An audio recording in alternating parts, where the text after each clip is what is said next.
Guten Abend, Herr Minister. Good evening, Mr. Minister. We've just have introduced you. We have about 70 members of and guests from Germany, UK, waiting to hear from you. Good evening, Minister. Good evening, everybody. Good evening. I understand I have the floor already, right now. Yes, thank you so much, Ambassador Aaron, dear Mr. Attenstedt, ladies and gentlemen, dear friends. Let me first of all extend some very warm wishes and regards on behalf of Chancellor Merkel. She knows your activities. She highly appreciates British-German cooperation, and I was just on phone with her. She has spent 2 days, 2 very busy days in China. She was inspired by the tremendously successful visit of the Chinese president to London and the deals that were made. So we made an effort as Germany, and at least we were able to sell 130 Airbus planes worth 17 billion euro. That is just half of the businesses.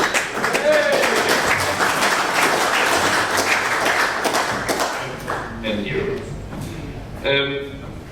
My name is Peter Altmaier. I'm a minister in the Chancellor's office, and as such, certainly not the most important minister and member of government, but I can reassure you, unfortunately you cannot see it, I'm perhaps not the most important one, but I'm certainly by far the biggest member of government. I've been honored that I've been invited by you to this splendid event. I deeply regret that I was not able to join you personally tonight. Fortunately, we have Skype, we have modern technique and technology, so we can hear each other, we can see each other, but what I really regret very much indeed is the fact that this technology is not yet advanced enough to allow me to smell the flavor of the red wine and participate in the certainly wonderful beef that you will be served with tonight.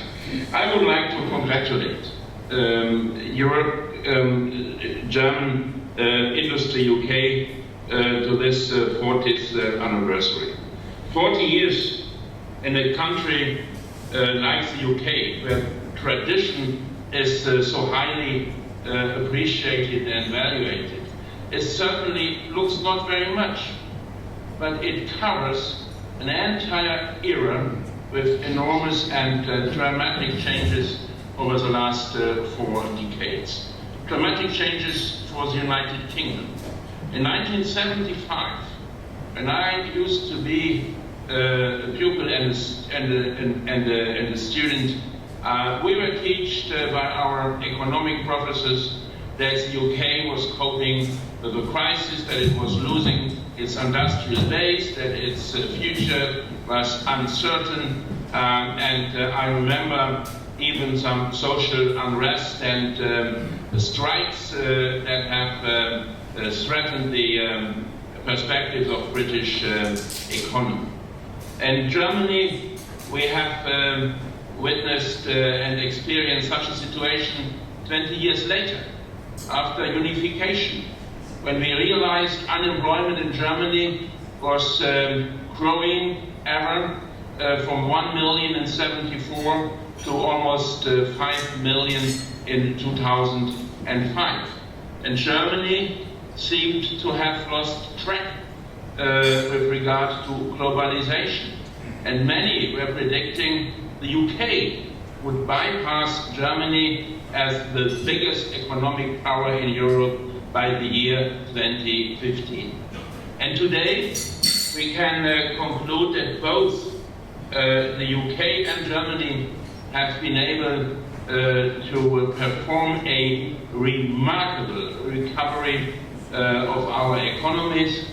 We have different types of economies in several aspects, but we are the two countries in Europe that have known sustainable growth over the last years, that have very low unemployment rates, that have proved that we have been able to overcome all the threats and the doubts that were damaging the image of our country and the mood of our people. And this makes us very confident that we can overcome other challenges and problems as well. We can overcome them together. And therefore it is important for your association to continue to work in the interest of better UK and German relationship. Today we have a bilateral relationship that is much better than it has been for many, many decades before. This is true according to the opinion polls for for ordinary people.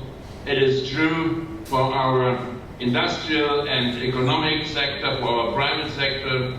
It is also true for our politicians in London and in Berlin. We have a very close relationship between Chancellor Merkel and the British Prime Minister David Cameron. We have a very intensive cooperation in most of the council meetings in Brussels when we are defending same interests and similar ideas. And this is easy because we have much in common. We have British and Germans, we have both. We are both convinced that we believe in market economy, that we believe in markets. It's not the economy stupid, it's the market stupid. This is something we have rediscovered over the last 20 years, and it has helped us to develop economic growth and welfare across the countries. We both dislike bureaucracy, especially when it comes from Brussels, even if when we are not always able to avoid bureaucracy by our own legislation passed by our national parliaments. But we have understood that when we want to have a flourishing private sector, we have to allow the private sector, where it is made for, to earn money, to produce goods and services. And if we are producing as parliaments and governments regulations and directives all the time, then we deprive business people from what they can do better than anybody else making deals and making business. And therefore I would like to see a much stronger commitment to our two countries to fight for less bureaucracy in Brussels, but also in London and in Berlin. We have, ladies and gentlemen, over the last over the last 50 years, shown that our two economies are highly interactive. The UK is today Germany's third largest export market after the US and France. Our bilateral trade volume, you know it much better than I do, amounts to more than 125 billion euros. For the UK, Germany is even the largest trading partner in the world. Furthermore, the UK is the second largest investment location for German companies after the United States. The investments of German companies in the UK amount to more than 100 billion euros. 2,500 German companies have set up subsidiaries in the UK today, employing around 500,000 people. While Germany has traditionally a strong industrial sector, the UK has a lot of know-how in the field of services. And if we can combine both, we will have a competitive advantage vis-à-vis others. And this is certainly true for the enormous challenge of Industry 4.0 that is nothing less than another kind of industrial revolution. You can see it, you can feel it, whenever you read the newspapers, whenever you look at the internet, how rapidly everything is changing and growing. It is not just the internet. It is the possibility to interconnect machines with machines, people with people, and people with machines. It is a possibility to have enormous possibilities for more effective economies, for better ways of logistics and production. We are fast developing self-driving cars, which is a challenge for a country like Germany, where we are exporting most of the middle and upper class cars worldwide. We are not just developing self-driving cars, civil drones, medical diagnostic systems, auto-diagnostic systems. We are also looking forward to see the developments of care robots that will help us to have a better life in a medium-term future when we are suffering from hip and knee arthrosis, when we are sitting in our wheelchairs and still interested in the modern times, but a little bit handicapped by age and disease. And I can imagine, when I, at the age of 77, when your association will celebrate its 60th birthday, I can imagine that I then would tell my care robot that I want to have another beer, and take the beer for me. And then the robot would reply to me, but Mr. Minister, you have been invited to a party yesterday night.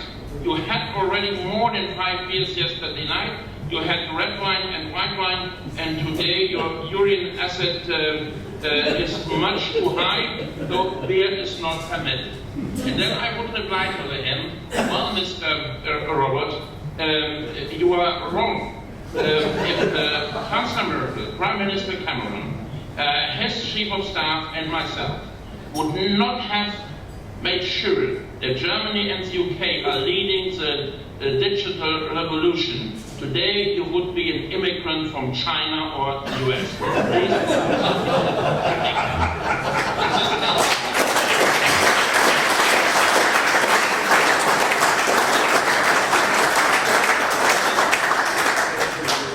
It's the spirit we would like to see amongst hundreds and thousands of medium-sized, small and big enterprises. I believe we need a new culture of startups, of young people committed to market economy, committed to independence, committed to ideas that could change the world. London is a city that attracts millions of young people every year. Berlin is a different city compared to London, but it's also a city that is very much liked by young people. And if we want to preserve our competitivity in the nearby future, on the long-term future, we have to invest on the digital revolution, and we have to make sure that investors that want to invest in startups, in new technologies, will find a good ground for that in both the UK and in Germany. Ladies and gentlemen, you in the UK are facing a challenge, a political challenge that is of interest for almost everybody. In Europe, it is closely watched and followed, and there are a lot of arguments in favor and against, and that is the referendum, the coming referendum on the British role in Europe. It is not my role tonight to teach anybody about the position to be taken in that referendum. But let me perhaps, and by the way, if a German politician would ask the British people to vote yes, I'm afraid it could have, with regard to some of the citizens, rather opposite effect. And if we would say no, it is not sure it will have an opposite effect. So So it is quite difficult to advise partners in France on what to do in a national referendum on such an issue. But may I say that we as Germans really would like you to stay with the European Union. We would like to stay with the European Union for egoistic reasons. Brits and Germans are partners in this European Union. And as I have outlined before, in many cases, in many meetings of councils of ministers, I have witnessed we are sharing the same interests, we are defending the same positions, and we are working closely together. With the UK as a strong and leading member of the European Union is more balanced. With the UK as a strong and leading partner in the European Union, Germany and the UK, together with the Netherlands and Scandinavian states, are able to put issues on the agenda that we consider very important for the future development of Europe.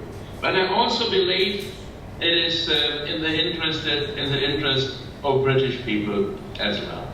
I have never met other people than British people so much able to take part in international conferences, in international decision-making, and in international negotiations. I've never met other people so much interested in dealings around the country, outside the country, and never met people so pragmatic like the British people. Germans are also interested in pragmatism, but we need you, because you are simply pragmatic. We as Germans, we believe we are pragmatic, but then we feel the need to establish rules how but